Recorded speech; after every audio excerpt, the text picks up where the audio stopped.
ফাকারাতুমুল কুরআন ফালাম তা'মালু বিমা ফীহি।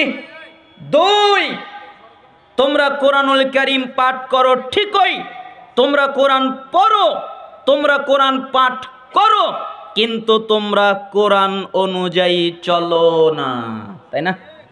কোরআন পড়ে, কোরআন পাঠ করে, কোরআন তেলাওয়াত করে, কিন্তু কোরআন অনুযায়ী চলে না। এই কোরআনটা আল্লাহ নাজিল করেছেন বুঝার জন্যে, আমল করার জন্যে, এই কোরআন অনুযায়ী নিজের জীবন রাষ্ট্র পরিচালনা করার জন্যে, কিন্তু এই কোরআন অনুযায়ী আমরা নিজেরা চলি না। কোরআন যে বুঝতে হয় এই বুঝি আমাদের হয় নাই, আমরা মনে করেছি খালি তেলাওয়াত করলেই বেঁচে যাব।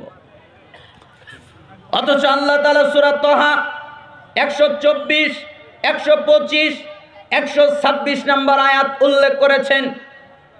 তিনি বলেন, ওয়ামান আরাদা আন যিকরি ফাইন্না লাহু মাঈশাতান দানকা ওয়া নাহশুরুহু ইয়াওমাল কিয়ামাতি আমা। যে ব্যক্তি আমার এই জিকির থেকে মুখ ফিরিয়ে নিবে, আমার এই স্মরণ থেকে মুখ ফিরিয়ে নিবে, আমার কিতাব কোরআন থেকে মুখ ফিরিয়ে নেবে, আমি তার জীবনকে করে দিব সংকীর্ণ, আমি তার জীবিকাকে করে দিব সংকীর্ণ, আমি তার চালচলনকে করে দিব সংকীর্ণ, তার টোটাল জীবন সংকীর্ণ হয়ে যাবে। দুনিয়া তার জন্য সংকীর্ণ হয়ে যাবে, কবর তার জন্য সংকীর্ণ হয়ে যাবে, আখিরাত তার জন্য সংকীর্ণ হয়ে যাবে। আর যখন আমি তাকে আমার কাছে উঠাবো, অন্ধ করে উঠাবো, কিছু দেখতে পারবে না, অন্ধ হয়ে উঠবে। তাই সে আল্লাহকে বলবে, কালা রব্বি লিমা হাশারতানি আমা ওয়া ক্বাদ কুনতু বাসীরা। হে আমার রব, আজকে আপনি কেন আমাকে অন্ধ করে উঠালেন?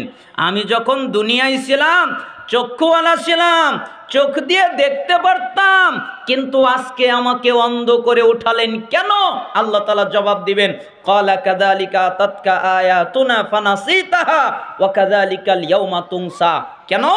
যেদিন তোমার কাছে আমার আয়াত গিয়েছিল, আমার নিদর্শন গিয়েছিল, আমার কিতাব আল কোরআন গিয়েছিল, ওই দিন তুমি আমার কিতাব থেকে, আমার নিদর্শন থেকে, আমার আয়াত থেকে মুখ ফিরিয়ে রেখেছিলে। ঠিক আজকের দিনে আমি আল্লাহ তোমার থেকে মুখ ফিরিয়ে নিলাম।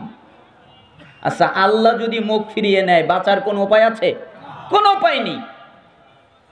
কোরআন যদি আপনার সাথী হয় তাহলে আপনার জন্য ভালো, আর কোরআন যদি আপনার সাথী না হয় তাহলে আপনার জন্য আর একটা সাথী আছে, সেটা হলো শয়তান। কে সাথী? শয়তান। আল্লাহ শয়তানকে আপনার জন্য পার্মানেন্ট লাগিয়ে দিবেন।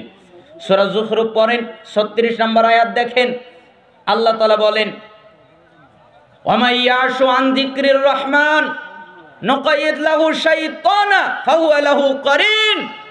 যে ব্যক্তি আমার এই জিকির থেকে, আমার কোরআন থেকে, কোরআন বোঝা থেকে, কোরআন অনুধাবন থেকে, কোরআন পড়া থেকে, আমার এই কোরআন বোঝা থেকে মুখ ফিরিয়ে নেবে, আমি তার সাথে একটা শয়তানকে লাগিয়ে দিব। ফাহুয়া লাহু কারিন। ফলে শয়তান হয়ে যাবে তার সাথী, শয়তান হয়ে যাবে তার বন্ধু। কেউ যদি কোরআনকে ত্যাগ করে তাহলে শয়তান তার সাথী। পৃথিবীতে যারা কোরআন ত্যাগ করেছে তাদের প্রত্যেকের সাথী হলো শয়তান। মুসলমান জাতি আজকে মার খায় কেন?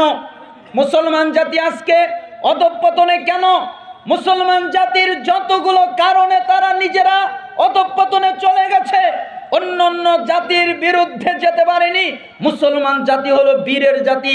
মুসলমান জাতিকে দেখে অন্য জাতির লোকেরা ভয়ে থরথর করে কাঁপতো। যখন শুনত এরা মুসলিম, তখন অন্য জাতিরা ভয়ে ভয়ে কাঁপতো, তারা ভয় পেয়ে যেত। কিন্তু মুসলমান জাতি তাদের দেখে ভয় পেত কেন?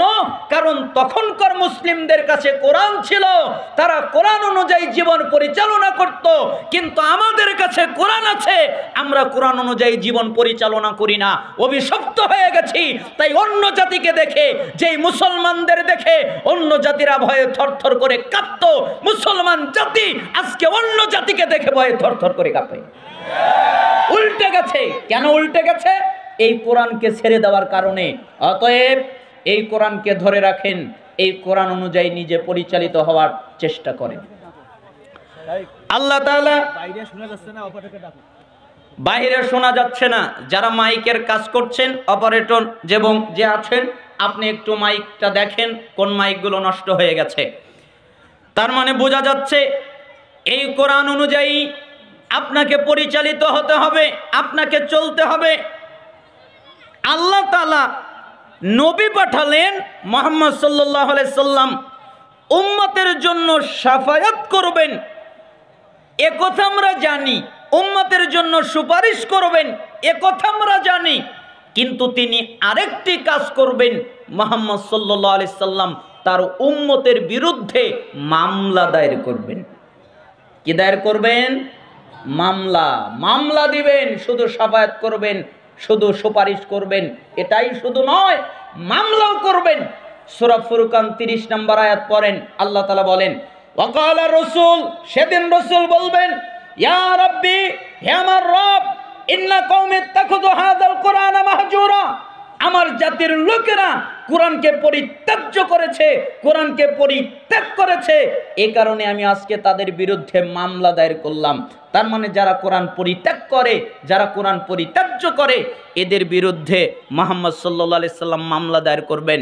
এই আয়াত বোঝাতে গিয়ে ইমাম ইবনে তাইমিয়া রাহিমাহুল্লাহ বলেন, যারা শুধু কোরআন তেলাওয়াত করে, ভাই উল্টা পাল্টা বুঝিয়েন না, মিডিয়ার ভাইরা উল্টা পাল্টা কাটিয়েন না, কথার আগে পরে বোঝার চেষ্টা করিয়েন। যারা শুধুমাত্র কোরআন তেলাওয়াত করে, কোরআন বোঝে না এবং ওই অনুযায়ী আমল করে না, ইমাম ইবনে তাইমিয়া তিনি বলেছেন তারা কোরআন পরিত্যাগকারী। যারা শুধুমাত্র কোরআন তেলাওয়াত করে, কোরআনটা বোঝেও কিন্তু ওই অনুযায়ী আমল করে না, এরাও হলো কোরআন পরিত্যাগকারী। তাহলে কোরআন গ্রহণকারী কে? যে কোরআনের প্রতি ঈমান এনেছে, যে কোরআনুল কারীম তিলাওয়াত করে, যে কোরআনুল কারীম বোঝে, ওই অনুযায়ী আমল করে, এ হলো কোরআন গ্রহণকারী। আল কোরআন হুজ্জাতুল লাকা ওয়া আলাইক, কিয়ামতের দিন কোরআন কারো পক্ষে, কোরআন কারো বিপক্ষে। যে ব্যক্তি কোরআন তেলাওয়াত করলো, কোরআন বুঝলো, ওই অনুযায়ী আমল করলো, কোরআন হলো তার পক্ষে। যে ব্যক্তি কোরআন বুঝলো না, কোরআন অনুযায়ী চললো না, ওই ব্যক্তির বিপক্ষে কোরআন। অতএব আপনাদের ওসিয়ত করছি, আপনারা কোরআন বোঝার চেষ্টা করেন। আল্লাহ তাআলা আমাদের তৌফিক দান করুন।